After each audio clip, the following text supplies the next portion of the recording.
So जसं तुम्ही मागचा व्हिडिओ बघितला असेल, मी भेंडीची कढीचा रेसिपी तुमच्यासोबत शेअर केलेलं होतं. भरपूर जणांना धपाटे आणि थालीपीठ यामध्ये कन्फ्युजन असतो किंवा भरपूर जणांना असं पण वाटतं की दोन्ही एकच गोष्टी आहे, दोन्ही एकच रेसिपी आहे. तर तसं नाही आहे. धपाटे बनवण्याची जी प्रोसिजर आहे ती कंप्लीट रेसिपी वेगळी आहे आणि जे थालीपीठ बनवण्याची रेसिपी आहे ती कंप्लीट वेगळी आहे. महाराष्ट्रामध्ये स्पेशली विदर्भामध्ये थालीपीठ ज्या पद्धतीने बनवले जातात किंवा गावाकडे ज्या पद्धतीने थालीपीठ बनवले जातात ती रेसिपी मी आज तुमच्यासोबत शेअर करणार आहे. धपाट्याची रेसिपी कंप्लीट वेगळी असते. चला, सोबतच प्रोसिजर पण सांगते आणि दोघांमधलं काय फरक आहे ते सुद्धा सांगते. आज संध्याकाळचं बेत होतं थालीपीठचं. भरपूरदा असा प्रश्न येतो माइंडमध्ये की संध्याकाळच्या वेळेला काय बनवायचं.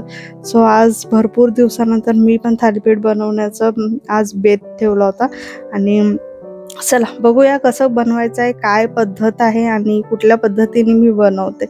सो इथे काकडे घेऊन गेल्या. नियर अबाउट 2 kg काकडी मी घेऊन आली होती. थोडे जास्त घेऊन आले होते यावेळेला, नाहीतर दोघांना जर 1 kg असले, जर खूप आवडीने खाणारे असले सगळे, तर 1 kg काकडी सफिशियंट असते. मी 2 kg घेऊन आलेली होती कारण आता अन्वीला पण भरपूर प्रमाणात आवडतं. आम्ही 4 जण असतो, त्या हिशोबाने मी 2 kg काकडी घेऊन आली होती. ॲक्च्युली थालीपीठ बनवण्यासाठी मोठ्या काकड्यांचा यूज होतो, जे प्रॉपर गावाकडे मिळतात आणि गावठी काकड्या असतात. पण शहरामध्ये त्या काकड्या मिळायला नाही पाहत, तर ज्या थोड्या मीडियम साईजच्या काकड्या असतात त्या आणल्या तरीही चालेल.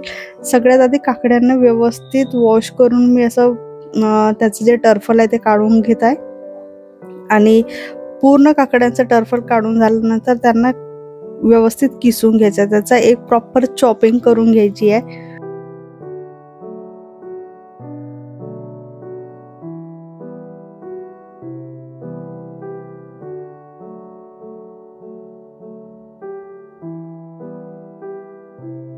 तर धपाटे बनवण्याची जी प्रोसिजर आहे ती सेम आहे जसे काकड्यांचं थालीपीठ बनवलं जातं.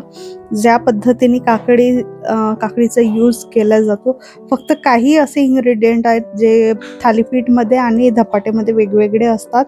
थोडं जी बनवण्याची पद्धत आहे, काकडीला प्रॉपर ताव्यावर घालून पसरवलं जातं.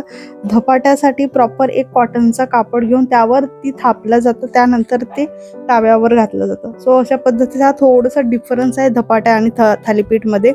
धपाटे थोडे प्रॉपर पोळीच्या शेपमध्ये असतात, थोडे हार्ड असतात. थालीपीठ नरम असतात. हा 2 फरक आहे आणि थोडंफार टेस्टमध्ये सुद्धा चेंजेस असतात.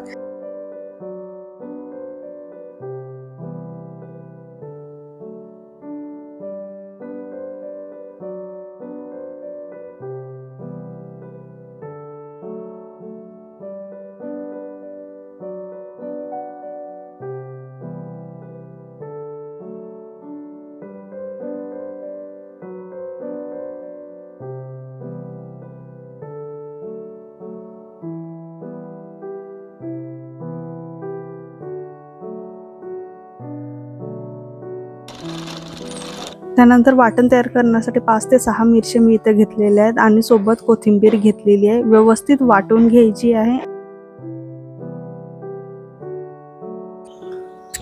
आता बघूया की थालीपीठ करण्यासाठी कुठले इन्ग्रेडियंट्स यूज होतात. इथे मी तांदळाचं पीठ घेतलेलं आहे. त्यानंतर जेवढी पण काकडी किसून घेतलेली होती ती सगळी यामध्ये मिक्स करायचे. काकडीचा ज्यूससुद्धा यामध्ये तुम्ही मिक्स करू शकता. जर वेगळं काढायचं असेल तर वेगळं पण काढता येईल. त्यानंतर वाटलेलं वाटण मी यामध्ये ॲड करते आहे. थोडं जिरं घेतलेलं आहे. बाकी मसाले ॲड केलेले आहेत. थोडं कलर येण्यासाठी हळद ॲड केलेली आहे. चवीनुसार तुम्हाला जेवढं तिखट कमी जास्त हवं असेल तेवढं तिखट ॲड करायचं आणि थोडं गरम मसाला ॲड केलेला आहे. गरम मसाला ऑप्शनल आहे, जर घालायची इच्छा असेल तर घालायचं किंवा गरज नसेल तर नाही घातलं तरी चालेल. त्यानंतर इथं दही दहीच्या ऐवजी जर दही अवेलेबल नसेल तर लिंबू ॲड केलं तरीही चालेल. थोडं आंबटपणा जर थालीपीठला असलं तर त्याची टेस्ट पुन्हा छान वाटते. सगळे इन्ग्रेडियंट व्यवस्थित मिक्स करून घेतलेले आहेत. थोडं पातळ करायचं जेणेकरून ताव्यावर इझिली ती पसरवता आलं पाहिजे.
तर ही होती आपली थालीपीठची रेसिपी. कशी वाटली ते नक्की मला खाली कमेंट बॉक्समध्ये सांगा आणि एकदा नक्की ट्राय करून बघा.